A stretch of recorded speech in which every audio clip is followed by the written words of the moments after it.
उत्तर प्रदेश विधानसभा चुनाव का पारा काफ़ी गर्म हो चुका है और बात की जाए मऊ जनपद की, तो मऊ जनपद की घोसी विधानसभा काफ़ी हॉट सीट मानी जा रही है, क्योंकि यहाँ से दारा सिंह चौहान जी चुनाव लड़ रहे हैं। हमारे साथ मौजूद है दारा सिंह चौहान जी, उनसे बातचीत करेंगे और पूछेंगे कि क्या इस बार चुनाव की रणनीति है और जो जन जन तक जा रहे हैं किस तरह से चुनाव प्रचार कर रहे हैं। जी दारा सिंह जी, क्या लग रहा है इस बार घोसी की जनता क्या चाह रही है?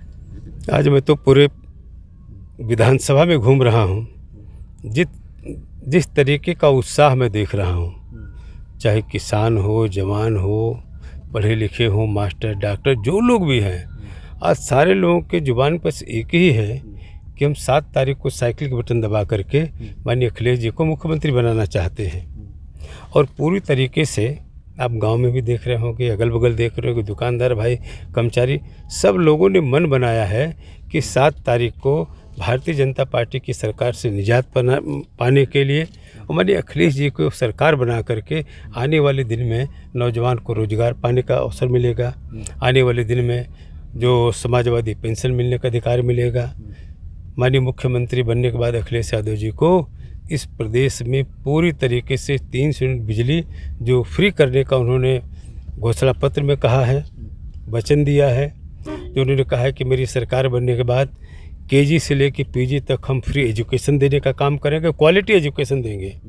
जिस तरीके से किसानों को फ्री सिंचाई, उनको 2 बोरी डाई और 5 बोरी यूरिया देने का उन्होंने ऐलान किया है। इन सारी चीज़ों को लेकर के, और सबसे बड़ा उत्साह मैं कर्मचारियों में देख रहा हूँ, जब पुरानी पेंशन की बहाली के लिए जिस तरीके से माननीय अखिलेश जी ने ऐलान किया है, आज पूरे प्रदेश में किसान पूरी तरीके से उत्साहित है। आपने देखा होगा कि पोस्टल बैलेट में ही इतनी लंबी कतार लगी है जो कभी लगती नहीं थी। इससे आप अनुमान लगा सकते हैं कि इस घोसी विधानसभा के साथ साथ इस पूर्वांचल में पूरी तरीके से भारतीय जनता पार्टी का सफाया होगा और समाजवादी पार्टी बड़े पैमाने पर चुनाव जीतने जा रही है। अखिलेश यादव जी जो 300 यूनिट की बात कर रहे हैं, भारतीय जनता पार्टी कह रही है कि सरकार में थे 300 यूनिट बिजली क्या देंगे जब पहले बिजली ही नहीं देते थे, उसका क्या है? आज पूरे प्रदेश में माननीय अखिलेश जी की सरकार में आपने देखा ही तो ठीक है, विरोधी पक्ष जो भी कुछ कहे मैं उस पर कोई प्रतिक्रिया नहीं देना चाहूँगा, लेकिन सरकार में बहुत सारे उन्होंने जो काम किया, इंडस्ट्री, पावर स्टेशन बैठाने का काम किया, शुगर फैक्ट्री लगाने का काम किया, और भी छोटे मोटे स्मॉल स्केल इंडस्ट्री भी उनके ज़माने में हुई है। माननीय अखिलेश जी की सरकार में आपने देखा ही तो ठीक है, विरोधी पक्ष जो भी कुछ कहे मैं उस पर कोई प्रतिक्रिया नहीं देना चाहूँगा, लेकिन सरकार में बहुत सारे उन्होंने जो काम किया, इंडस्ट्री, पावर स्टेशन बैठाने का काम किया, शुगर फैक्ट्री लगाने का काम किया, और भी छोटे मोटे स्मॉल स्केल इंडस्ट्री भी उनके ज़माने में हुई है। अगर पावर न होता तो फिर देते कैसे? इसलिए मेरा है कि पूरी तरीके से आज जब माननीय अखिलेश जी ने कहा कि हम 300 यूनिट बिजली फ्री देंगे, तो घबरा करके सरकार ने कहा कि हम बिजली का बिल माफ़ करेंगे।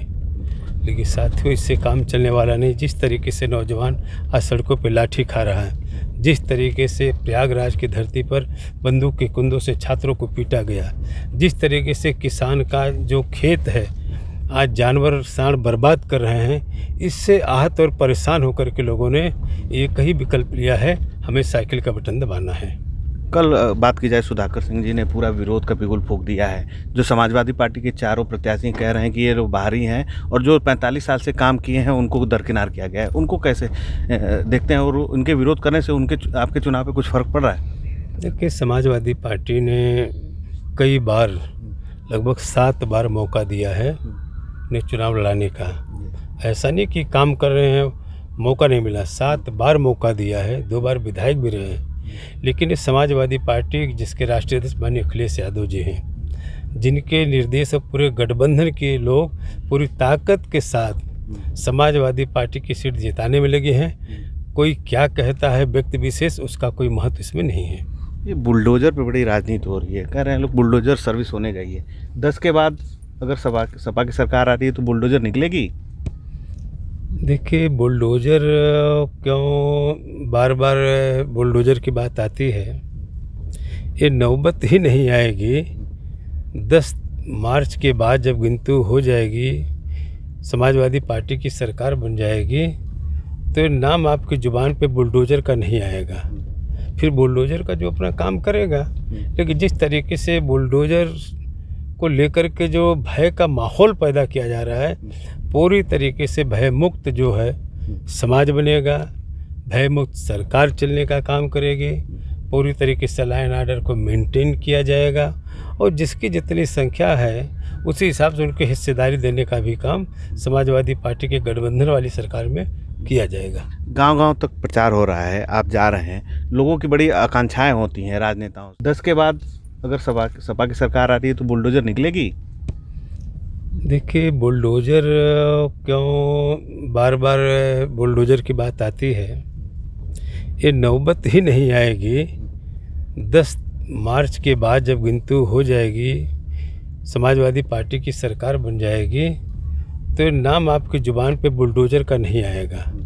फिर बुलडोज़र का जो अपना काम करेगा, लेकिन जिस तरीके से बुलडोज़र को लेकर के जो भय का माहौल पैदा किया जा रहा है, पूरी तरीके से भय मुक्त जो है समाज बनेगा, भय मुक्त सरकार चलने का काम करेगी, पूरी तरीके से लॉ एंड ऑर्डर को मेंटेन किया जाएगा और जिसकी जितनी संख्या है उसी हिसाब से उनकी हिस्सेदारी देने का भी काम समाजवादी पार्टी के गठबंधन वाली सरकार में किया जाएगा। गांव-गांव तक प्रचार हो रहा है, आप जा रहे हैं, लोगों की बड़ी आकांक्षाएं होती हैं राजनेताओं से। आपसे क्या आकांक्षाएं, अपेक्षाएं कर रहे हैं लोग? देखिए, हर क्षेत्र के लोगों का जो पहली आकांक्षा होती है उसके क्षेत्र का विकास हो, तो उसके क्षेत्र का विकास होना चाहिए। अभी मैं गया हुआ था, अभी 2 दिन पहले भरथिया कादीपुर, लोग बोले वहाँ के कि साहब 35 साल से हम लोग वोट देने का काम किए हैं, लेकिन आज हमारी सड़क 1 किलोमीटर और 700 मीटर सड़क 35 साल में नहीं बन पाई। लेकिन हमने सुना है कि आपने मधुबन में पहली बार चुनाव जीते, बहुत सारा काम जो 25 साल से नहीं हो पाया था, उस सड़क को भी आपने दुबारी मोड़ से लेके गजियापुर तक जो 15 किलोमीटर की रोड है, आपने करोड़ों रुपया खर्च करके बनवाने का काम किया है। आपने ये जो बाढ़ से बचाने के लिए आपने दीवार बनाने का, ठोकर बनाने का काम किया। वहाँ के किसानों को बचाने के लिए आपने फायर स्टेशन बनवाने का काम किया। शिक्षा के क्षेत्र में आगे ले जाने के डिग्री कॉलेज का निर्माण किया है। तो हम लोग को भरोसा है कि आप बन जाएंगे तो ज़रूर हमारे गांव की रोड बन जाएगी। मैं कहता हूँ जिस दिन यहाँ के लोगों ने आशीर्वाद दे के बनाने का काम किया है और अपेक्षा भी है कुछ गाँव का चतुर्थिक विकास हो। और मैं फिर आपके चैनल के माध्यम से मैं बताना चाहता हूँ कि जिस दिन मुझे आशीर्वाद मिला, यहाँ के लोगों ने साइकिल बटन दबा के दिया और माननीय अखिलेश यादव जी को, जो हमारे राष्ट्रीय अध्यक्ष हैं, गठबंधन के लोग जिन्हें मुख्यमंत्री बनाना चाहते, मुख्यमंत्री बनने के बाद अपने आप इस विधानसभा का चतुर्थिक विकास होगा। तो देखा आपने, हमारे साथ थे दारा सिंह चौहान जी। उन्होंने कहा कि जो काम 25 सालों में नहीं हो पाया, इस बार विधानसभा जीतने के बाद 25 सालों का काम करेंगे और क्षेत्र की जनता का वो हमेशा विश्वास जीतने का काम करके उत्तर प्रदेश में अखिलेश सिंह की सरकार बनाएंगे। मऊ से हिमांशु शर्मा की रिपोर्ट। यूपी और देश दुनिया की तमाम ताजा तरीन खबरों के लिए आज ही गूगल प्ले स्टोर से इंस्टॉल करें हमारा तेजी से उभरता न्यूज ऐप डेली इंसाइडर।